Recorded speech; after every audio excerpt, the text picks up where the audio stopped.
नमस्कार, TV 20 news में आप सभी दर्शकों का स्वागत है। मैं हूं आपके साथ अशोक वर्मा। कोरोना के बढ़ते ग्राफ को देखते हुए आप अपना ख्याल रखें। अब रुख करते हैं खबरों की तरफ। हम आपको एक ऐसे खतरनाक स्पेनिश फ्लू की तरफ आपका ध्यान ले जाना चाहते हैं जो 1918 में हुआ था, जिसमें लगभग 5 करोड़ लोग मारे गए थे। तब हमारे पास मोबाइल व आधुनिक सुविधाएं नहीं थी। उसके बाद भी स्वास्थ्य कर्मियों और डॉक्टरों ने एक ऐसी मिसाल पेश की जो कहीं भी देखने को नहीं मिलेगी।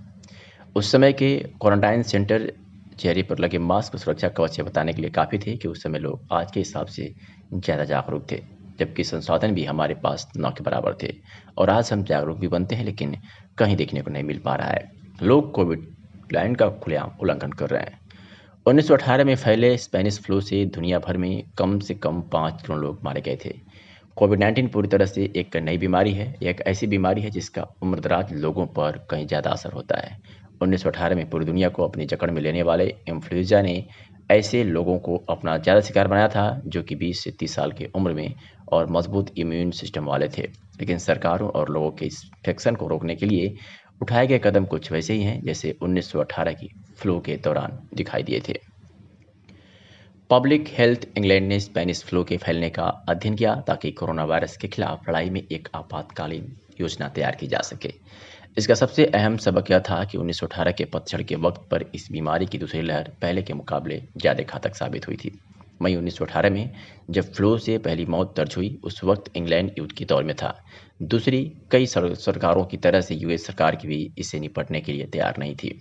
माना जाता है कि सरकार ने फैसला किया कि फ्लू से लोगों को बचाने की बजाय युद्ध पर फोकस करना ज़्यादा जरूरी है।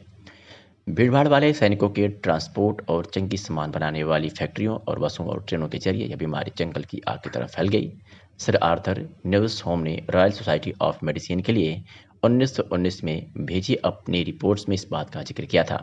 जुलाई 1918 में उन्होंने एक मेमोरेंडम फॉर पब्लिक यूज लिखा था। इसमें लोगों को सलाह दी गई थी कि अगर वे बीमार हैं तो घर पर ही रहें और ज़्यादा भीड़ वाली जगहों पर जाने से बचें। इस मेमोरेंडम को सरकार ने रद्दी में फेंक दिया था। सर आर्थर का तर्क था कि अगर इन नियमों को माना जाता तो कई जानें बचाई जा सकती थी, लेकिन उन्होंने कहा राष्ट्रीय परिस्थितियां ऐसी थीं जिनमें भले ही स्वास्थ्य और जीवन का जोखिम बना हुआ था, लेकिन बड़ा कर्तव्य युद्ध को जारी रखना था। 1918 में इन्फ्लुएंजा का कोई इलाज नहीं था, साथ ही निमोनिया जैसी जटिलताओं का भी इलाज करने के लिए कोई एंटीबायोटिक्स नहीं थी। ऐसे में हॉस्पिटलों में मरीजों की भीड़ लग गई।